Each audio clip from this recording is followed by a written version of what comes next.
여러분, 성경의 한 장이 마치 거대한 법정 드라마처럼 펼쳐질 수 있다면 어떨까요? 오늘 우리가 살펴볼 미가서 6장이 바로 그런 이야기입니다. 하나님께서 직접 제기하신 아주 특별한 소송 사건이죠. 자, 산을 향하여 변론하라는 이 말 굉장히 극적이지 않나요? 이건 그냥 비유가 아니에요. 정말로 지금부터 손에 땀을 쥐게 하는 법정 드라마가 시작된다는 신호탄이거든요. 한번 들어가 보시죠. 만약에 하나님과의 관계가 법정에 서게 되고 내가 바로 여러분이 피고가 된다면 어떨까요? 생각만 해도 아찔하죠? 예언자 미가가 던지는 질문이 바로 이겁니다. 이 깨진 관계를 제대로 들여다보기 위해서 소송이라는 아주 독특한 틀을 가져온 거죠. 자, 그럼 첫 번째 순서로 이 우주적인 법정의 문을 한번 열어보겠습니다. 도대체 어떤 재판인지 그 무대부터 한번 같이 살펴볼까요? 이 미가서 6장의 전체적인 구조를 이해하려면 리브라는 히브리어를 알아야 해요. 이게 뭐냐면 그냥 싸우자는 게 아니라 언약 소송이에요. 계약 위반에 대한 법적 분쟁이죠. 근데 중요한 건 목적이 상대를 파괴하려는 게 아니라는 거예요. 오히려 이 공식적인 절차를 통해서 깨진 관계를 다시 회복하려는데 그 진짜 목적이 있습니다. 자, 등장인물을 보면 스케일이 정말 어마어마합니다.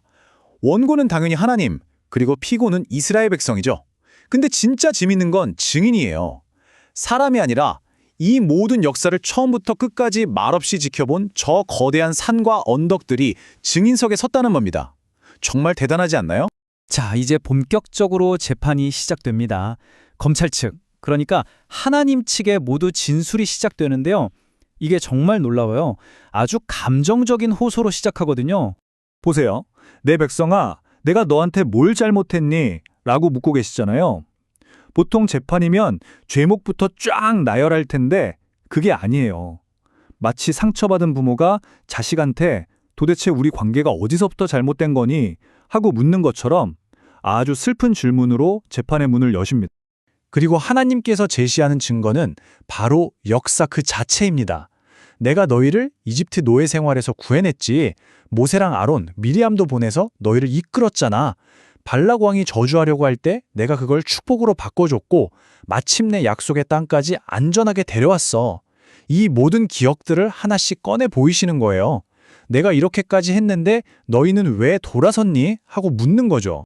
자, 이렇게 빼도 박도 못할 증거 앞에서 피고, 즉 이스라엘 백성은 완전히 패닉에 빠집니다. 그래서 어떻게든 이 상황을 모면해보려고 점점 더 스케일이 커지는 뇌물, 그러니까 재물을 제시하면서 합의를 보려고 하죠. 첫 번째 제안, 일단 양으로 한번 쇼부를 보려고 합니다. 그것도 그냥 몇 마리가 아니에요. 수천 마리의 숫장. 율법에서 요구하는 것과는 비교도 안 될 만큼 어마어마한 양이죠. 이 정도면 됐죠? 하는 식입니다. 근데 이걸로도 부족했나 봐요. 제안이 점점 더 비현실적으로 변합니다. 이번엔 10,000개의 강을 이룰 만큼의 기름을 바치겠대요. 이건 뭐 물리적으로 불가능하잖아요. 이 황당한 제안을 통해 이들이 얼마나 문제의 본질을 놓치고 있는지 알 수 있죠. 그리고 마침내 절망의 끝에서 가장 끔찍하고 상상조차 할 수 없는 제안을 합니다. 바로 자기 맏아들을 바치겠다는 거예요. 내 몸에 열매를 바쳐서 내 죄를 씻겠다니?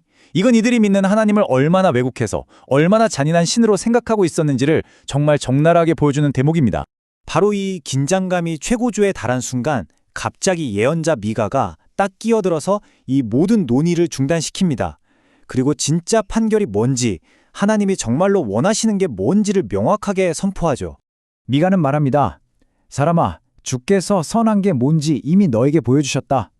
핵심은 더 많은 재물, 더 거창한 종교 행위가 아니라는 거예요. 이건 완전히 방향을 트는 겁니다. 그런 종교적 거래를 그만두고 삶의 방식 자체를 바꾸라는 요구죠. 하나님이 진짜로 요구하시는 건 마치 아름다운 삼중주 같아요. 행동, 태도, 그리고 관계. 이 세 가지가 완벽하게 어우러지는 것. 바로 정의를 행하고 인자를 사랑하며 겸손하게 하나님과 함께 걷는 것입니다. 첫 번째, 미슈파르트, 정의를 행하는 것. 이건 그냥 나쁜 짓 안 했어요 하는 소극적인 차원이 아니에요. 사회적으로 약한 사람들을 보호하고 불공정한 사회 구조를 뜯어고치는 아주 적극적이고 실천적인 정의를 말하는 겁니다. 두 번째는 헤세드, 인자를 사랑하는 것.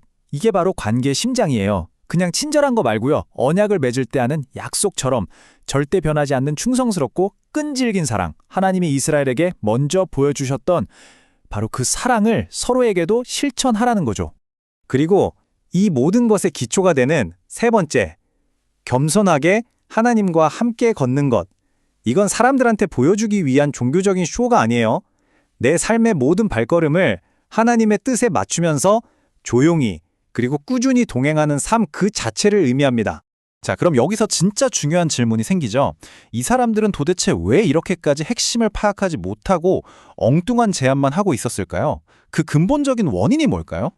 미가는 그 문제의 뿌리를 정확하게 짚어냅니다. 이들의 예배가 텅 비어버린 이유는 이들이 살아가는 사회 자체가 완전히 썩었기 때문이라는 거예요. 가게에서는 속이는 저울을 쓰고 부자들은 폭력으로 약한 자들을 착취하고 온 동네에 거짓말이 판을 치고 사회 전체가 경제적인 불의 위에 세워져 있었던 겁니다. 결국 이건 두 개의 시스템 간의 싸움이었던 거예요. 한쪽에는 하나님의 방식이 있죠. 언약에 기초한 충성, 약자를 위한 정의, 공동체의 신뢰. 그런데 이들은 이걸 버리고 반대편에 있는 오므리의 율례를 선택했습니다. 이 오므리라는 왕은 당시에 가장 악하기로 유명했는데 그의 방식은 오직 힘과 이익을 위해 수단과 방법을 가리지 않는 그런 부패한 시스템을 상징하는 거였죠. 그래서 하나님이 내리시는 판결, 그 결과는 어떤 뜬금없는 벌이 아니었어요. 그냥 그들이 선택한 삶의 자연스러운 귀결이었죠. 네가 아무리 먹어도 배부르지 않을 거고 씨를 뿌려도 거두지 못할 거다. 즉, 아무리 노력해도 속이 텅 빈 허무한 결과만 남게 되는 삶, 이게 바로 그들이 받게 될 심판이었습니다. 수천 년 전 이 법정 드라마는 결국 오늘을 살아가는 우리에게도 똑같은 질문을 던지고 있습니다. 너무나 복잡한 요구들로 가득한 이 세상 속에서 우리는 과연 어떤 시스템의 저울을 사용하고 있을까요? 우리의 삶이 하나님께 드리는 진정한 예배는 과연 어떤 모습이어야 할까요?